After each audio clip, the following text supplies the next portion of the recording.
ہمیں حسد اور کینے سے اپنے دلوں کو صاف کرنا پڑے گا۔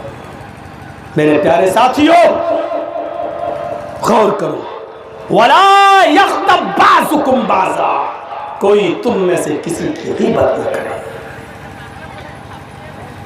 کیا تم پسند کرو گے کہ تم اپنے مردہ بھائی کا گوشت نوچ نوچ کے کھاؤ؟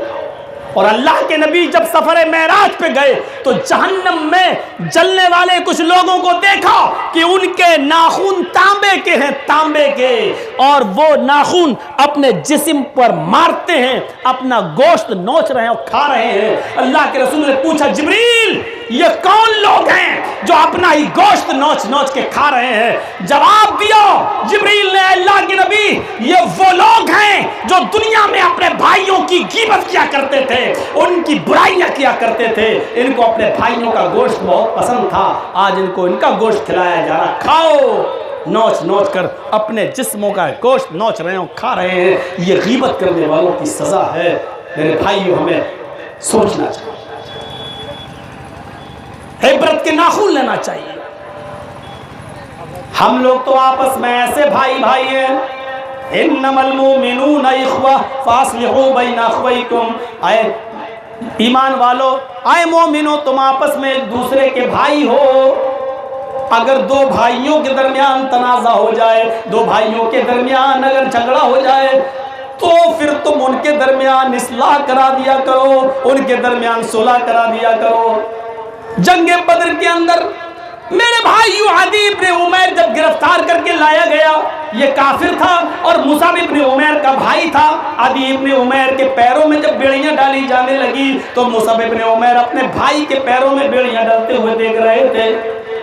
عدی ابن عمیر نے چیختے ہوئے کہا، آئے مصعب تیرے اوپر لعنت ہو، آئے مصعب ابن عمیر تیرا ستیہ ناش جائے، میں کافر ضرور ہوں لیکن تو میرے باپ کا خون تیری رگوں میں دوڑ رہا، میں تیرا سگا بھائی ہوں۔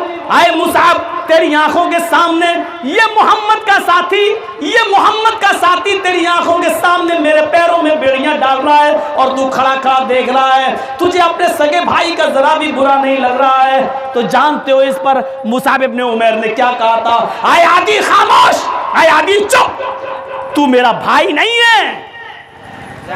یہ سچ ہے کہ جس باپ کا بیٹا تو ہے اسی باپ کا میں ہوں، یہ سچ ہے کہ تیری رگوں میں جو خون دوڑ رہا وہ میری رگوں میں خون دوڑ رہا ہے، لیکن سن، تو میرا بھائی نہیں ہے۔ میرا بھائی تو وہ ہے جو تیرے پیروں میں بیڑیاں ڈال رہا ہے، تیرے ہاتھوں میں ہتھکڑی ڈال رہا ہے، اس لیے کہ اس نے کلمہ پڑھا ہے، لا الہ الا اللہ محمد رسول اللہ۔ میرا بھائی وہ ہے جو ایمانی رشتے سے ساتھ جڑ چکا ہے، جو کلمے کی بنیاد پر میرا بھائی بن گیا ہے۔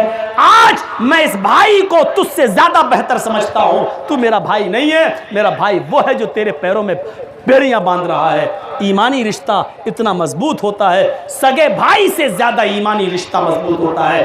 ایک مسلمان دوسرے مسلمان کے لیے اپنی جان دے دینا گوارا کر لیتا ہے۔ جنگ یرموک کے ان زخمیوں پر نظر ڈالو کہ ایک آدمی کسی کو پانی پلانے جاتا ہے، اس زخمی صحابی نے جیسے ہی پانی کا برتن اپنے ہونٹوں پہ لگایا کہ دوسرا چیخنے لگا، تھوڑا سا بچ جائے تو مجھے بھی دے دینا۔ اس نے پانی نہیں پیا کہ میرے بھائی کو پلاؤ، وہ مجھ سے زیادہ پیاسا ہے، وہ دوسرے کو پلانے لگا، تیسرا چیختا ہے، تھوڑا سا چھوڑ دینا، آدھا تو پی لے آدھا مجھے۔ اس نے سوچا کہ پتہ نہیں وہ کتنا پیاسا ہو، اس نے ایک بوند نہیں پی، تیسرے کے پاس بھیج دیا کہ میرا بھائی مجھ سے زیادہ پیاسا ہے۔ وہ جب تیسرے کے پاس جاتا ہے وہ لڑک جاتا ہے، اٹھاتا ہے تو دیکھتا ہے کہ تیسرا انتقال کر چکا ہے پانی پیے بغیر۔ لوٹ کر دوسرے کے پاس آیا، اس کو اٹھاتا ہے، دیکھتا ہے کہ دوسرا بھی جان جہاں آفری کے سپرد کر چکا۔ پھر پہلے کے پاس لوٹ کر آتا ہے تو دیکھتا ہے کہ وہ بھی دم توڑ چکا ہے۔ میرے پیارے ساتھیوں، پانی اپنی جگہ پر رہا اور ایک بھائی نے دوسرے بھائی کو پانی سونپتے ہوئے سپرد کرتے ہوئے کسی نے نہیں پیا اور تینوں ایک دوسرے کے لیے اپنی جان دے دیے۔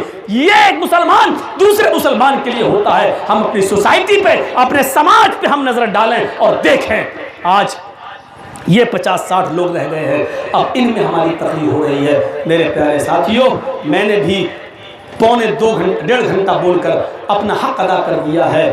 میرے پیارے ساتھیوں، ہمیں امید ہے کہ یہ تقریر ہمارے معاشرے میں، سماج میں اصلاح پیدا کرے گی اور ہمیں ایک دوسرے کے خلاف بدگمانی سے بچائے گی، جاسوسی کرنے سے بچائے گی، غیبت کرنے سے بچائے گی۔ اور پھر آپ سے گزارش ہے کہ اس مدرسہ حاضہ کے لیے جو بھی آپ تعاون اور دینا چاہیں مزید، تو میں 5 منٹ یہاں بیٹھا ہوں، آپ لائیں اور دے دیں۔ اللہ تبارک و تعالیٰ سے دعا ہے کہ بار الہ ہم تمام مسلمانوں پر رحم و کرم فرمائے، ہم سب کو آپس میں ایک دوسرے کا بھائی بنائے، ہم سب کو آپس میں ایک دوسرے کا غمخوار بنائے۔